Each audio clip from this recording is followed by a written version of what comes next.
جب کہانی سنائی جا رہی ہے تو کہنے کو تو یہ بہت آسان ہے کہ مدینہ منورہ سے نکلے اور مکہ پہنچ گئے، اور مکہ مکرمہ سے نکلے تو مدینہ پہنچ گئے، لیکن حقیقت میں یہ ایک بہت مشکل سفر ہے کہ جس کو وہ طے کرتے ہیں۔ ابھی تو پہنچے تھے، امانتیں سپرد کی، کچھ دیر کے لیے بھی مکہ نہیں ٹھہرے، بلکہ اب انہوں نے یہ والا اعزاز بھی لینا تھا کہ انہوں نے اب مدینہ کی طرف ہجرت کا، مہاجر کا جو لقب ہے اس کو بھی انہوں نے حاصل کرنا تھا، تو وہ مہاجر ہو کر مدینہ منورہ کی طرف چل پڑتے ہیں۔ جب مدینہ منورہ پہنچتے ہیں تو دیکھتے ہیں کہ رسول اللہ صلی اللہ علیہ وسلم مسجد نبی میں موجود ہیں۔ سب سے پہلے ان کے پاس جاتے ہیں اور ان کے سامنے پہنچ کر کہتے ہیں السلام علیکہ یا رسول اللہ، اشہد ان لا الہ الا اللہ و اشہد انک رسول اللہ، اور پھر وہ اپنے اسلام کا اعلان کرتے ہیں۔ پھر رسول اللہ صلی اللہ علیہ وسلم کے لیے تو ظاہر ہے یہ بہت خوشی کی بات ہے، بے انتہا مسرت اور خوشی ہے، لیکن دوسری طرف ان کی بیٹی زینب جنہوں نے اتنا لمبا انتظار کیا، اب دیکھیں 20 سال کا انتظار تھا جو سیدہ زینب نے اپنے شوہر کے لیے کیا، 20 سال، یعنی وہ پہلے وہ وقت جو تھا کہ جو وہاں پہ گزارا، اور پھر اس کے بعد 14 سال وہ تھے جو مکہ میں گزارے، اور 6 سال تقریباً یہ ہیں کہ جو انہوں نے مدینہ میں گزارے۔ اور پھر رسول اللہ صلی اللہ علیہ وسلم ابو العاص کا ہاتھ پکڑ کے سیدہ زینب کے گھر میں پہنچ جاتے ہیں، اور پھر جا کر اندر داخل ہونے کی اجازت مانگتے ہیں۔ تو سیدہ جب دیکھتی ہیں کہ ابھی کچھ ہی دن پہلے تو ابو العاص گئے تھے، اب واپس آ رہی ہیں، اور اب میرے پاس پناہ لینے کے بجائے اب رسول اللہ صلی اللہ علیہ وسلم کے ہاتھ میں ہاتھ ڈالے ان کے گھر کے دروازے کے سامنے کھڑے ہیں، تو پھر وہ حیران ہو جاتی ہیں، اور پھر رسول اللہ صلی اللہ علیہ وسلم کہتے ہیں یا زینب ان ابن خالتی کی جاء لی اليوم یستأذننی ان ترجعی لہو فہل تقبلین، اے زینب تیری خالہ کا بیٹا آج میرے پاس آیا ہے اور یہ اجازت طلب کر رہا ہے کہ کیا کہ میں تمہیں ان کے عقد میں دوبارہ لوٹا دوں، میں تمہیں ان کے نکاح میں دوبارہ دے دوں، کیا تم راضی ہو کہ دوبارہ سے یہ نکاح کر دیا جائے؟ سبحان اللہ۔ اس وقت بھی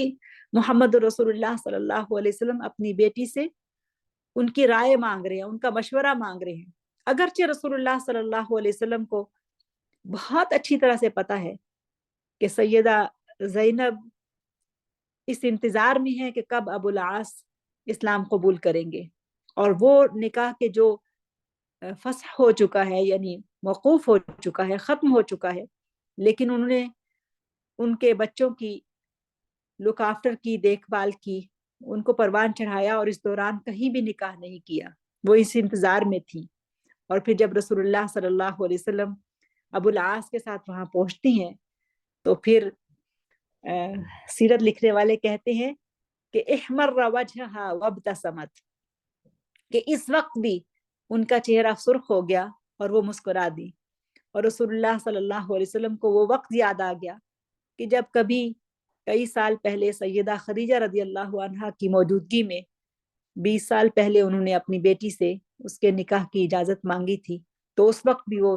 ان کا چہرہ سرخ ہو گیا تھا شرم کی وجہ سے، اور وہ مسکرا دی تھی۔ اور پھر رسول اللہ صلی اللہ علیہ وسلم ابو العاص کا نکاح دوبارہ سے سیدہ زینب کے ساتھ کر دیتے ہیں۔ اب سیدہ زینب رضی اللہ عنہا کے لیے تو بے انتہا خوشی ہے کہ ان کے شوہر واپس آ گئے ہیں، اور ابو العاص بھی بہت زیادہ خوش ہیں، کہ ظاہر ہے کہ میں نے شروع میں کہا کہ یہ تو ہے ہی قصۃ الحب، یہ تو محبت کی داستان تھی، وہ دونوں جو اتنے سال جدا رہنے کے بعد اب اکٹھے ہو گئے ہیں، اور وہ اپنے بچوں کے ساتھ ایک خوبصورت زندگی دوبارہ سے گزارنا شروع کر دیتے ہیں، لیکن اللہ تعالیٰ کو کچھ اور ہی منظور ہے۔ ابھی ایک ہی سال گزرا تھا کہ سیدہ زینب جو کہ اپنے اس زخم کی وجہ سے جو ان کو ہجرت کے راستے میں لگا تھا، جو ان کو ہجرت کے راستے میں آیا تھا، وہ اس کی وجہ سے وہ اکثر بیمار رہا کرتی تھی. وہی بیماری دوبارہ سے عود آئی اور وہ اسی کی وجہ سے کچھ دن بیمار رہنے کے بعد وفات پا گئی. اور ابو العاص بے انتہا غمگین ہوئے. ابو العاص کی حالت یہ تھی کہ وہ ہر وقت روتے رہتے تھے اور کبھی بھی چپ نہیں کیا کرتے تھے، یہاں تک کہ رسول اللہ صلی اللہ علیہ وسلم ان کے آنسو پوچھا کرتے تھے اور ان کے لیے غم کو ہلکا کرنے کی کوشش کیا کرتے تھے. تو ابو العاص ان سے کہا کر ان کو جواب دیتے تھے، واللہ یا رسول اللہ ما عدت اطیق الدنیا بغیر زینب. اے اللہ کے رسول صلی اللہ علیہ وسلم، میرے میں ہمت نہیں کہ میں زینب کے بغیر زندہ رہوں. اس دنیا میں رہنے کی میرے اندر طاقت نہیں ہے کہ زینب اب نہیں ہے. اتنی مثالی محبت تھی انہیں سیدہ زینب رضی اللہ عنہا سے. سیدہ زینب وفات پا گئی اور مختلف طرح سے صحابہ کرام رضوان اللہ علیہم اجمعین سے جو روایات ہیں اس میں ان کا مکہ سے مدینہ کا سفر بیان ہوا ہے، جس میں ایک تو میں نے ابھی آپ کو بتایا کہ ابو العاص نے اپنے وعدے کے مطابق ان کو بہت احترام کے ساتھ اپنے بھائی جن کا نام کنانہ بن ربی تھا ان کے ساتھ ان کو بھیجا، اور دوسری طرف رسول اللہ صلی اللہ علیہ وسلم نے بھی زید بن حارثہ کو جو کہ ان کے منہ بولے بھائی تھے ان کو بھی بھیجا تھا اور ان سے کہا تھا کہ وہ مکہ کے قریب فلاں جگہ پہ جا کے رک جائیں اور زینب رضی اللہ عنہا کو اور بچوں کو اپنے ساتھ لے آئیں. تو اس طرح سے کنانہ بن ربی کے تعاون سے اور ابو العاص کی اجازت سے سیدنا زینب وہ زید بن الحارثہ رضی اللہ تعالی عنہ کی معیت میں مدینہ کی طرف آ گئی تھی. اور اب رسول اللہ صلی اللہ علیہ وسلم نے جو ان کی زندگی کو دیکھا کہ کس طرح سے انہوں نے یہ قربانیاں دی اور کس طرح سے انہوں نے مدینہ میں جو 6-7 سال کا وقت گزارا تھا وہ کس مشکل سے گزارا تھا، تو رسول اللہ صلی اللہ علیہ وسلم نے ان کی وفات کے اوپر ایک جملہ کہا جو کہ حدیث کی کتابوں میں لکھا ہوا ہے. رسول اللہ صلی اللہ علیہ وسلم نے فرمایا، ہی افضل بناتی اصیبت فیہ، یہ میری وہ بہترین بیٹی ہے، افضل ترین بیٹی ہے کہ جس کو میرے لیے یعنی میرے راستے میں اصیبت فیہ یعنی اسلام کے راستے میں یا میرے لیے اس کو بہت دکھ اٹھانے پڑے. تو رسول اللہ صلی اللہ علیہ وسلم نے خود سیدہ زینب کا جنازہ پڑھایا اور ان کو بقیع میں دفن کیا اور ابو العاص ان کے ساتھ تھے تدفین کے وقت میں. اور سیدہ زینب جن کی ہاں 2 اولادیں تھیں، ایک ان کی بیٹی امامہ ہیں جن کے بارے میں حدیث میں بھی آتا ہے کہ رسول اللہ صلی اللہ علیہ وسلم سیدہ امامہ کے ساتھ کھیلا کرتے تھے، ان کو اپنے کندھوں پہ اٹھایا کرتے تھے. وہ نواسی جن سے ان کو بہت محبت تھی اور وہ بعض اوقات نماز میں بھی ان کو اپنے کندھوں پہ اٹھاتے تھے اور پھر جب سجدے میں جاتے تھے تو ان کو اتار کر نیچے رکھ لیا کرتے تھے. تو سیدہ امامہ کا ذکر بھی آتا ہے اور ان کے جو بیٹے علی تھے ان کا ذکر بھی آتا ہے. بلکہ سیدنا علی کے بارے میں تو یہ آتا ہے کہ علی جو رسول اللہ صلی اللہ علیہ وسلم کے نواسے تھے، یہ فتح مکہ کے موقع پر نبی صلی اللہ علیہ وسلم کے ردیف تھے، یعنی ان کے سواری میں پیچھے بیٹھے ہوئے تھے.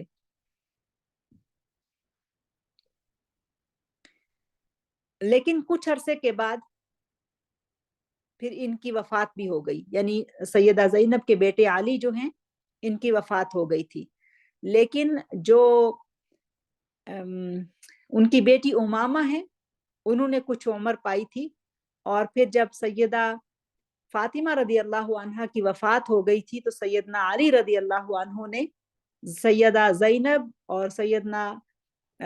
ابو العاص کی بیٹی امامہ سے نکاح کیا تھا. یعنی امامہ بنت ابی العاص جو رسول اللہ صلی اللہ علیہ وسلم کی نواسی تھی، وہ بعد میں سیدہ فاطمہ کی وفات کے بعد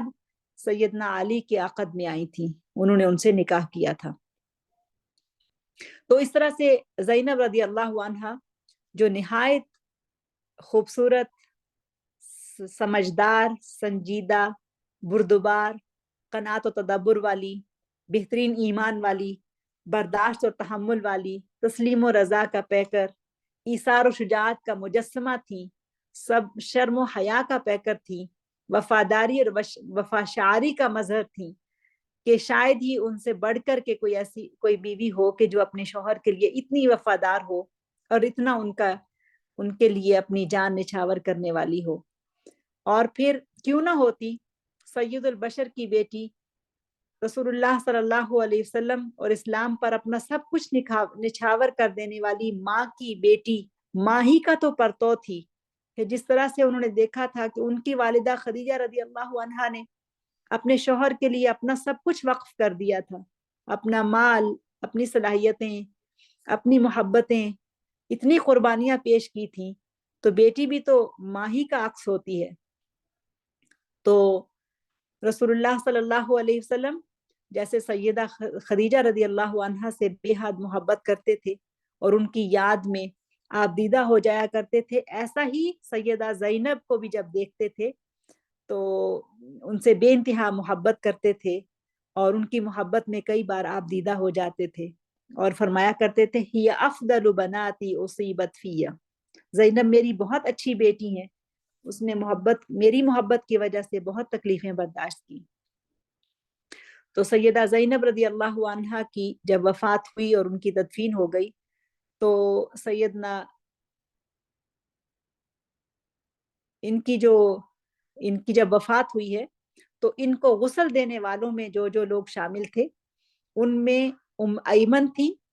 اور المومنین سیدہ سعودہ بنت زمعہ اور المومنین سیدہ سلمہ رضی اللہ عنہن، ان سب نے مل کر سیدہ زینب رضی اللہ عنہا کو غسل دیا، اور پھر رسول اللہ صلی اللہ علیہ وسلم نے ان کی نماز جنازہ پڑھائی، اور پھر رسول اللہ صلی اللہ علیہ وسلم خود قبر میں اترے اور ابو العاص بھی قبر میں اترے اور انہوں نے ان کو دفن کیا۔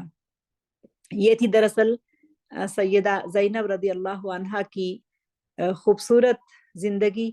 کہ زندگی تو مختصر تھی لیکن اس مختصر زندگی میں بھی انہوں نے بہت ہی زیادہ خوبصورت سیرہ اپنے لیے اور امت کے لیے چھوڑی، کہ اپنے گھروں کو کیسے آباد کیا جاتا ہے، اور پھر جب دین سے اور اسلام سے اور شریعت سے کے تقاضے ہوں تو ان سے جو محبت ہے اس کو کیسے نبھایا جاتا ہے۔ تو اللہ تعالیٰ نے ان کو ان کے صبر کا بہترین اجر عطا فرمایا، اور اللہ تعالیٰ نے ابو العاص رضی اللہ عنہ کو بھی اسلام کی توفیق دی اور پورے خاندان کی ری یونین ہو گئی۔ اللہ تعالیٰ ہمیں اہل البیت سے محبت کرنے والا بنائے، اور ہمارا انجام بھی ان کے ساتھ ہو، اور